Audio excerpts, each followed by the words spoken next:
Welcome back, everybody. We have a very special guest today, 4 times women's champion, first ever female Grandmaster, the youngest one who qualified for the Grandmaster title, Hóu Yìfán. Hello, happy to have you here, Yìfán. First of all, let me ask you, how are you? Hi, Sophia. Hi, everyone. Glad to be here and join all of you here. And yeah, I'm in China doing good. And of course, follow some of the games.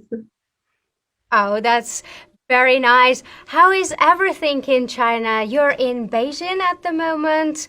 How is it going? Actually not. I'm in Shenzhen, like the south part of China. I moved away from Beijing like last summer, and the situation in China was kind of okay. It's very close to our New Year, let's say Spring Festival in about 20 days.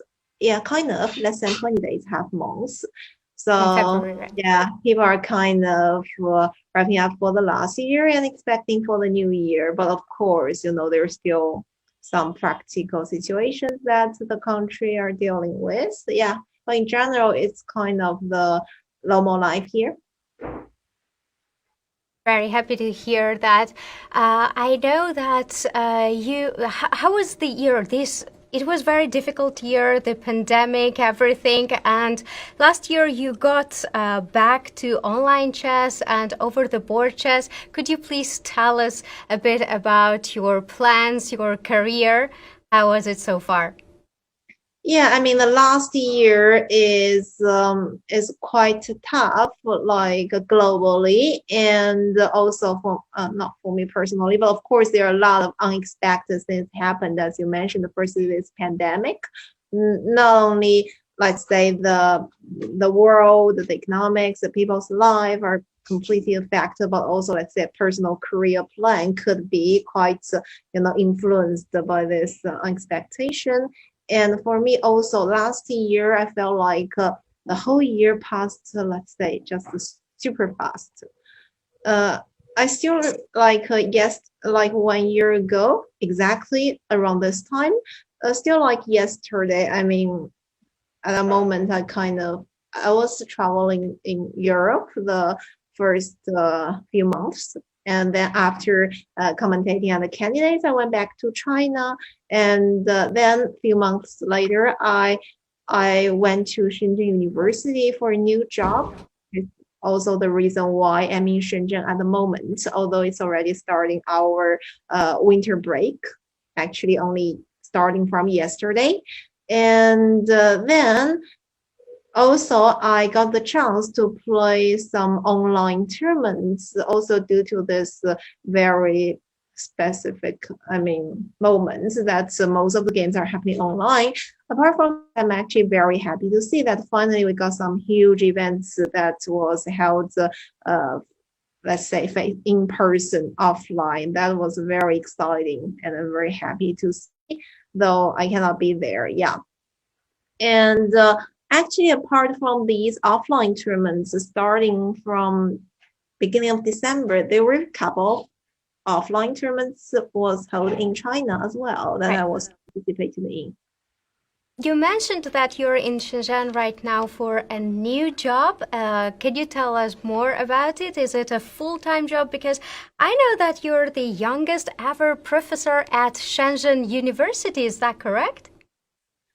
Yeah, I'm working in Shenzhen as a full-time, let's say, professor. But talking about this youngest, yeah, I've also heard from, let's say, my colleagues, my bosses at the university, but I wouldn't really say it like officially yes because I haven't done any research. But I knew I've heard something like this, and I'm actually also looking forward to my new job. This is a full-time job, but still has a deep connection with chess. As I'm working under the P department, also mainly taking charge of these chess courses. Although I need also to do some related research. So in general, I'm still in the world, but of course in the other part. That's nice to hear. You had tremendous results before.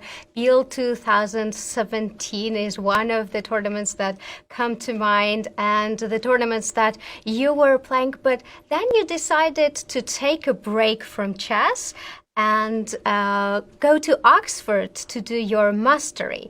Why? What was this decision for? Were you tired of chess or you wanted to try something new? Well, I mean, to be honest, I don't have a particular reason at why I decided to a little bit get off of the chess. Oh, it's mainly like I'm also quite interested in to kind of devote to the studies as well, apart from playing chess. So that is the reason why I decided to entering Peking University doing the undergraduate studies back to the year of 2012, because at that moment at that age, and also, considering my tournament results performance back to those years, that was a very important period that I could, I could have trying to work more harder on chess and trying to improve my ratings, be more stronger. But something else on my mind is that I would like to learn, doing some academic educations and to learn something new and also experience more apart from the chess world. And I thought the campus life, including the academic studies, student activities, all those conferences, I felt like that's also a part of the life. I would like to experience and grow from it. So that's the reason. And because of this, not only the reason, maybe the idea that supported me or kind of provoked me to balance both. Therefore, at the year of 2016, exactly after I graduated, I applied for a few universities, not only UK, but also the ones in US, also got the offer.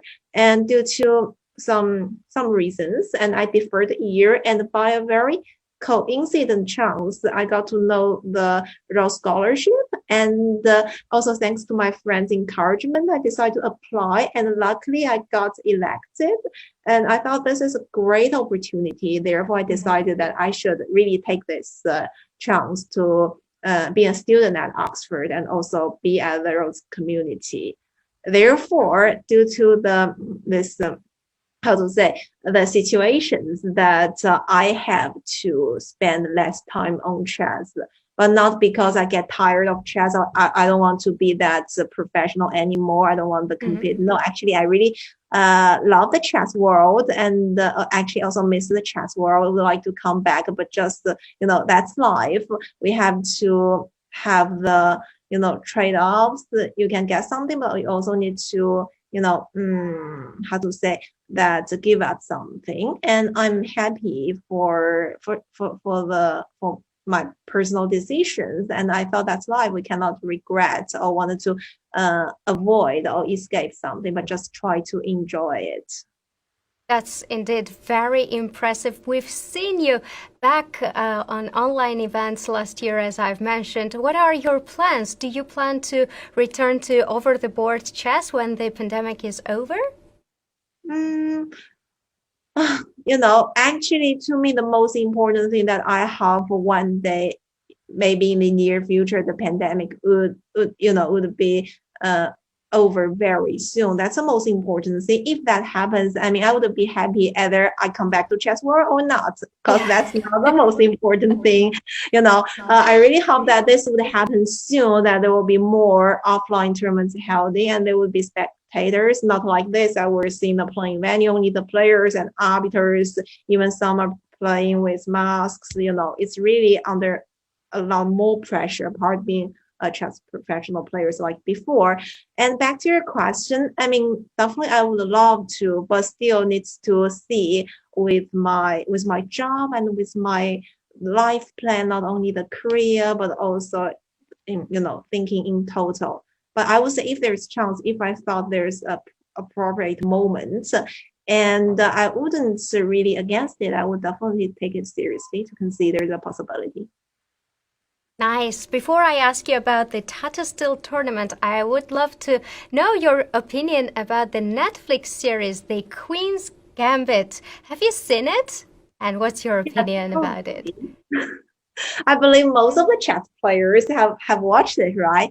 And yeah, in general, I thought this is a great TV series. Okay, mini TV series, and showing chess. I mean, bring chess to more people's horizons. I mean, people get to know chess even if they are not interested to play. They don't know the sport in general, but they could see this TV series in another completely new perspective. And apart from this chance of popularity, also I thought that they show chess in a very, how to say, practical way. Like, let's Yeah. say the things, the actors and actress performance was quite close to our chess players' daily life, right? That's how we do. Of course, I understood maybe there's something has been exaggerated and something that may not be exactly true. For example, maybe they try to minimize the Yeah. difficulties that. Oh, by the way, what is the name of the actress? I suddenly forgot. Oh, my full Taylor, memory. you mean the Beth? No. I'm talking about, yeah, exactly her, Yeah. but her name in the TV series. Yeah. Beth. Yeah, Beth, right, exactly. Yeah. I mean, somehow the challenges Beth faced was kind of minimized, right? She definitely should work much more harder in the way she represented in the TV series, and she probably faced more difficult and tougher situations while doing her own research. I mean, if she just did in the way she showed, that she would be a 100% genius, right? Yeah. To really reach that high level. And but still, I mean, that is probably the thing a TV series has to do in case to attract more people watch it. Because if you really show a real player's daily life, it might not attract hundreds of thousands of people following this, things like that. So I fully understand. I thought they really did a great job trying to maximize this TV series in different aspects. So I would really give this a very high comment. And do you see any similarities between your career and Beth Harmon's career? To be honest, not exactly. I thought most of the things were kind of different. Mhm. Yeah. Okay, so back to Tata Steel now. You've played in Tata Steel 5 times, once in Group B and 4 times in Group A. Can you share your memories with us? Oh, I played 9 times in total. Okay. Nine Uh, times. the first time I still remember clearly, it was 2007, the year I played the Group C. At that moment, I still have Group C. And Oh, I okay. did, oh, this picture, yes, it looks very familiar to me. And then starting from 2008 and 2009, I played the B group. And then Yeah. 2011 and 2013, 14, 15, 16, I played the A group. Oh, no, uh, yeah, kind of like this. No, 2007, 8, and 9. Maybe 6. Yeah, maybe 6. And then 2013, 14, 15, 16. Yeah, something like that. Well, this is definitely one of the most impressive chess tournaments in my chess career, in my whole chess career so far at the moment. As I say, the first time I played the uh, C group, one was only, I think, 13, maybe not 13 yet, 12 years old. That is a very precious practice chance for me to really play with the stronger players, practice myself, and also got a chance really to show my, playing performance and may get more invitations. Actually, that's true. I could get even more chances. It's like a kind of a positive circle, right? Yeah. And later on, I also really appreciate the organizers that invite me to the A group, the masters group in 2000, around 2013, because to be honest, I understood that due to my ratings and also my performance, if the organizer would like to find a player in my let's say in my level, there is a lot of options, right? So I really appreciate that I could got this chance to play with the top players like Magnus, Fabiano, and all these grandmasters. Really, it's like my first and one of the most important top events, and I have a great how to say memories there, because I remember a few times we also celebrate our spring festival, the new year during the tournament. So that was also something unique. Do you have your favorite year in Tata Steel, which you remember that, yeah, that year was my great tournament, I had great times? There were few, and if we're talking about the performance, I think one year, definitely not the last time, because last time also impressive, but not in a very positive way, because I played one of the poorest tournaments in my career. But also, I take it positively. I thought that is also a great experience. But of course, during the event of the last time, personally, I had a very tougher times in that. But maybe a year before that, like at the beginning of 2017 or 2016, maybe 17, that I had a very good start, like maybe +1 after game 4 or 5. I thought that was a great year. Yeah. And I don't know how much time you have, but if you want, you can we can take a quick look at the games, and maybe you can share your thoughts about the players and the positions. Yeah, sure. I could have a quick look on that. So you followed the event. Can I ask you, who do you support? Well, I'm not, to be honest. I mean, this time I'm not like following the games every round. Of course, I saw the results and I saw some of the games, but already, not that professional as that. We also had a busy days in the last 2 weeks. Yeah. And this year, I thought the participation list is a little bit different compared to the previous, A group. We had more very young and potential players on one side, and on the other side, we also had a very experienced and strong and top grandmaster that we almost see them in every top tournaments. So yeah, I'm really looking forward to see that which group, who would stand up. Would that also be balanced, or maybe one group would stand higher? Because so far the situation is not clear, right? Yeah. And we have 17-year-old Alireza Firuza leading the tournament. This is the game of him playing Andrei Yasipenko, who just beat in the previous round world champion Magnus Carlsen. What do you think about his chances and his position? Well, yeah, I mean, about the player, he definitely has a great potential, but personally, I haven't seen a lot of his games. Yeah, I have to admit that. The one he won Magnus in the previous round showed his skills, but to be honest, I thought that game Magnus played a little bit too aggressive, and also it got into the opening preparation at the beginning. So I thought that it just shows that as Binko, he definitely has this skills to be a top player, that he could be very, calm. Even if he get good positions at the beginning, he can try to improve the advantage, and also trying to catch the chances and not avoid any mistakes. And if we're talking about this particular game, yes. Would you rather pick black or white?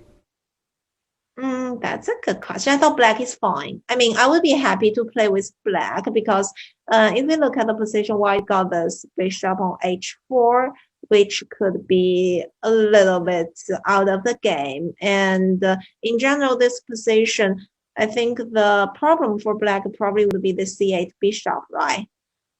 Yeah, the c8 one. Yeah, we probably also need to find a way for it.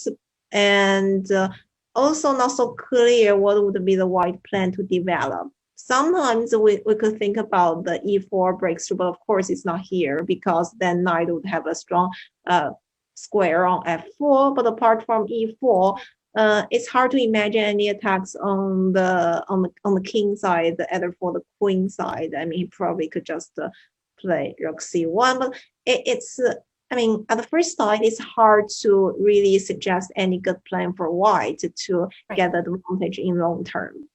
We were thinking with Robert Hess about two options to be aggressive and start with g4, but then we had problems to do something with the king on e1, or to rather castle short side and play this game.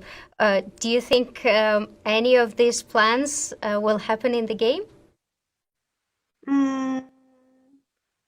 Well, it depends really on the styles that Ferocia has. I mean, if he would be happy to play some symmetric positions and maybe short castle, but I would probably expect something else. I mean, g4, maybe some other moves, but it's hard to expect which one. Yeah. So therefore, at the very beginning, I said I would be happy to play with black. Not happy. I mean, I would be fine, because once you see it's hard to find a concrete plan for white, then playing with black is kind of smooth and solid. Just need to develop and waiting for the opponent's plan, just react. Thank you very much for your time, Yifán. It was great pleasure to have you. I wish you to stay healthy and safe, and thanks for coming into our show. Thank you, Sofika. Nice to talking with you, and wish you and everyone and our chess fans, a great 2021, and stay healthy. Yeah. Thank you very much. Thank you. Bye.